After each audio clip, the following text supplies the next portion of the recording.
Hi everyone, welcome back to my channel. If you are new here, make sure to hit the subscribe button and also give this video a thumbs up if you enjoy it. In today's video, I am going to be reacting to some equestrian assumptions because I feel like there's a stereotype over like certain disciplines and certain things that equestrians do, and I want to react to some of them. I want to switch it up and do something that isn't an advice video for this week, so we're going to be reacting to equestrian assumptions. If you want to see a part 2, let me know, because I feel like there's a lot of stereotypes that I could cover. Like I said, if you're new, make sure to subscribe. If you enjoy the video, make sure to give it a thumbs up, and let's just hop right into all of the stereotypes and assumptions that are placed on equestrians.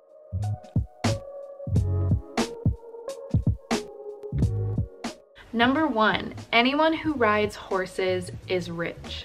That is definitely not the case. Horseback riding is a very expensive sport, and it does cost a lot to take care of a horse, to be a part of the sport, especially if you're showing. Showing is very expensive and it is not cheap. I didn't really do a lot of showing growing up because of how expensive it was, and you know, especially if you're already taking lessons and you're paying for that on top of everything, and if you own a horse, there's even more expenses on top of it, so it really does add up. And you definitely, if you're doing all of that, you obviously have to have the funds to be able to support it. You don't have to be rich to ride horses, and not every single person who is an equestrian is rich. I know there's a ton of people that spend so much money on their horses and on the sport itself, but that doesn't mean they're rich. Like, you know, they could be spending most of their money on something that just makes them happy, and that's okay, but it doesn't make them rich, and it doesn't just automatically place them in this category of having a ton of money. I just hate that that's always associated with riding, because yes, again, it is very expensive to keep up with showing, and again, all of the money that it takes to like really take care of a horse. And there definitely are ways to still take lessons and ride and be around horses without having a ton of money. So I think it's a very unfair stereotype to place on people that ride horses, but that's just how I feel like most people see equestrians. Number 2, riding isn't a sport. Oh, this one makes me so mad for so many freaking reasons. This is so unfair to say, because riding, it takes a lot, and I feel like if you don't ride horses, you don't understand everything that goes into it, and that it is more complicated than it seems. The fact that it is literally in the Olympics should say enough. If you've ever watched like Rolex or anything like that, like the eventing shit, okay?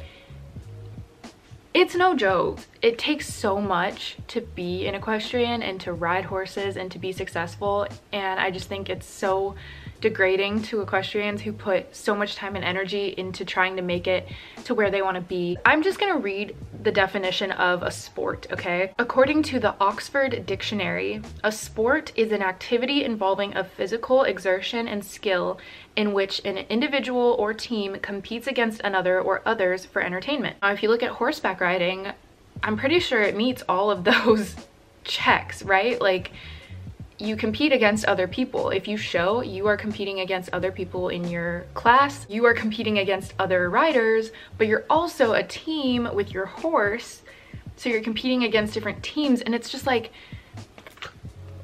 I don't understand. Can somebody please explain to me? Like, if you don't think riding is a sport, I want to hear from you. I want to know what you have to say about it, because I just don't get it. Obviously, it's not a common sport compared to like football, baseball, basketball, whatever, but just because it's not something so mainstream, that doesn't mean it's not a sport. Assumption number 3, equestrians wear their riding clothes everywhere. I just thought this one was funny, because I do think in a way it is true that like a lot of equestrians do wear their clothes out and about, but I feel like for the most part, at least for me, like I would always wear my equestrian clothing, like my breeches and stuff, I would always wear them to like a grocery store or something, but only if I was like coming from the barn. Like if I was leaving the barn and I had to go pick something up on the way home, I'd obviously be in my riding clothes, but I would never like get dressed in the morning and put on my breeches if I wasn't going to ride my horse. Like if I was going to run errands, I would put on normal clothing. I wouldn't put on my riding clothes. I see a lot of people, like even at my job, that will come into our store and like they're wearing their riding clothes and you can tell that they just came from the barn, but it's like, that's normal. You're not gonna go home, change, and then go somewhere if it's like on your way home from the barn.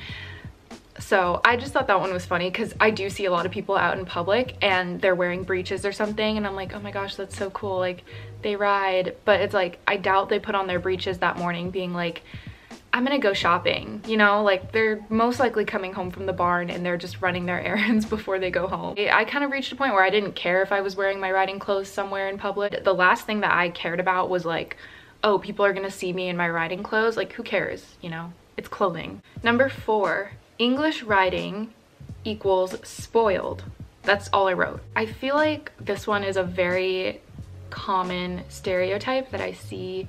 There's obviously a big difference between English riding and Western riding, and I feel like both disciplines have very heavy stereotypes over like what riders are like on both sides. With English riding, there is such a stigma of like, if you ride English, you are spoiled, and it kind of leads back to the first assumption of like being rich and having a lot of money if you ride English and you're showing and all of this. Yes, there are a ton of English riders that are spoiled and probably don't have the best attitude because they get everything kind of handed to them, and I'm not saying this is every English rider, okay, but I feel like especially in the showing world there is a lot of that, and you can clearly see it if you're at a show and you know you come across other riders and they just completely have that vibe of like everything being handed to them.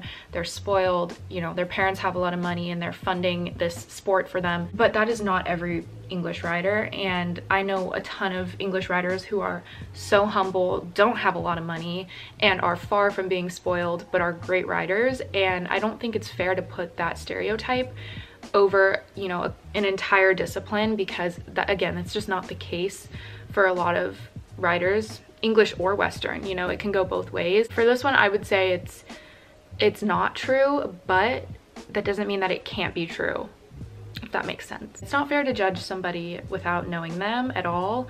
Don't judge a book by its cover. We all know that saying, and that goes for any sport and for any person. You know, you should never just judge somebody because of a sport that they like. Number 5, mares are bratty. This one cracks me up. When I was growing up, my mom told me that I would never be allowed to own a mare because they are very sassy and they can be really bratty, and that geldings are more just like level-headed and gentle, and they're safer to be around. That was always like the assumption I had. I definitely did ride mares in the beginning when I started riding, and I do remember them being very sassy, very stubborn. And then when I would ride a gelding, it was like, this is so different. And I'm not saying it's like that for every horse, because every single horse is different. At the end of the day, like, there are some geldings out there that are probably worse than mares and are super stubborn, and not all mares are like bratty and mean,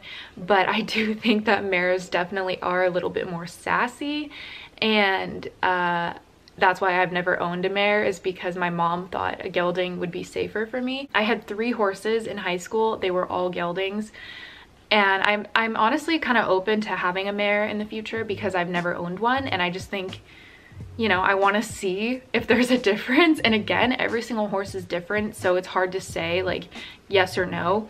But I think in general, like, there is definitely, you know, a stigma of like, oh yeah, mares are bratty and they're more stubborn and sassy. Obviously, if you're gonna like test ride a horse, you'll be able to kind of get a feel for their personality. And I don't think like owning a mare is bad. I think it can actually be really great. I do remember there were a lot of mares at the last barn I was at that would get so crazy like when they would go into heat, and it was honestly kind of scary to be around because like I couldn't even walk my horse past the stall of like certain mares because they were just like, they were just in heat, and they would like drive all the geldings crazy, and it was just like a mess whenever that happened. And the last assumption that I'm going to react to for this video is that riding is easy. Just saying that makes me so upset because it's not easy. There's a lot of learning that goes into it, and I think a lot of people just kind of see it as like, what do you mean? You're sitting on a horse's back. Like, it can't be that hard. There's so much that goes into it. There's so much that goes into like how to control a horse, and you know, different disciplines have different techniques, and there's different things that you learn along the way. And I feel like with riding, you never stop learning. Like, there's always something that you can learn. I don't know, it's so degrading to say that because I feel like I could say that for so many other sports out there that don't involve animals. You know, like basketball, I'm like, okay, you throw the ball into a hoop or into a net. Like, that's not hard. But I'm sure that basketball players could say otherwise. And it's like the same thing with riding, you know? People who don't ride horses see it as like, you're just sitting on a horse, how hard can it be? But when you are an equestrian and you ride horses for a living, you know that's not true, and that there's so much that goes into riding, and it can take a lot out of you. There's a lot more risk that goes into this sport that people don't realize. If you don't believe me, just search on YouTube for like any eventing video, go watch that and tell me if that looks safe to you, because as an English rider, I could never do eventing because it's crazy to me that like people actually do that stuff. It's not an easy sport, and there's so much more that goes into it than just sitting on a horse. There are a lot of riders out there that make it look so easy because they are fantastic riders, but they put so much time and energy and work into getting to where they are to make it look that easy. Let people think what they want. If they never ride a horse, they're never gonna know what it truly takes to be successful as a horseback rider. That's all of the assumptions I have for this week's video. If you guys want me to do a part 2, definitely comment down below and let me know.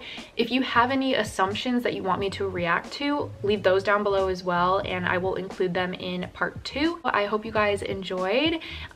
Please leave any comments, any opinions, anything from this video. I want to talk with you guys and get your opinions on all of these stereotypes, and if you think they're real or if you think they're true or not.